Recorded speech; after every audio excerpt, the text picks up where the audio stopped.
Hello, friends. The British are gone, the muskets are cooling, and liberty is ringing louder than a colonial dinner bell. But now comes the hardest part of any great party, the cleanup. And in 1781, America faced the ultimate post-revolution hangover.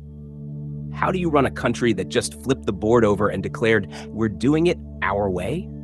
Enter the Articles of Confederation, America's first official government structure. Think of it as the beta version of the Constitution, but with more glitches and fewer instructions. It was written during the war, ratified in 1781, and let's just say, it tried its best. The Articles weren't interested in anything too strong or centralized. After all, they'd just broken up with a controlling empire. So the new plan was basically, let the states handle themselves and just check in once in a while, like a group project where everyone works in different coffee shops and pretends it's going fine.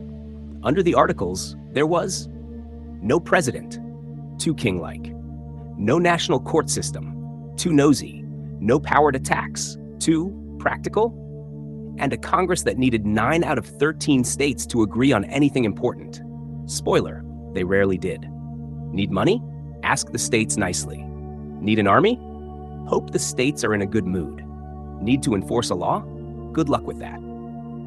The national government was basically that one friend who organizes the group trip but has no control over where anyone goes. Still, the Articles had their moments. They successfully managed the Northwest Ordinance of 1787, laying out how new territories could become states. It was one shining star in an otherwise flickering lantern. But for every win, there were 5 awkward silences. Trade between states? A chaotic mess.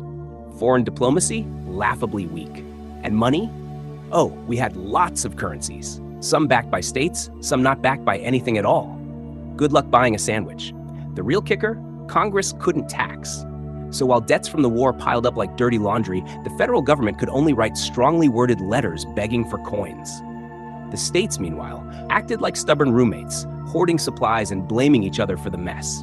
And if that wasn't enough, tensions at home were simmering. Farmers were going broke. Veterans weren't getting paid. The dream of liberty was turning into a harsh winter of debt, discontent, and dysfunction. And that, my friends, is where our next tale begins. Because in Western Massachusetts, a man named Daniel Shays, a farmer, a former soldier, and a very unhappy citizen, decided enough was enough. When the government can't protect you, what do? You rise, you march, you rebel. So buckle your boots and grab your pitchforks, because in the next episode, we dive into a moment that made America take a long, hard look in the mirror.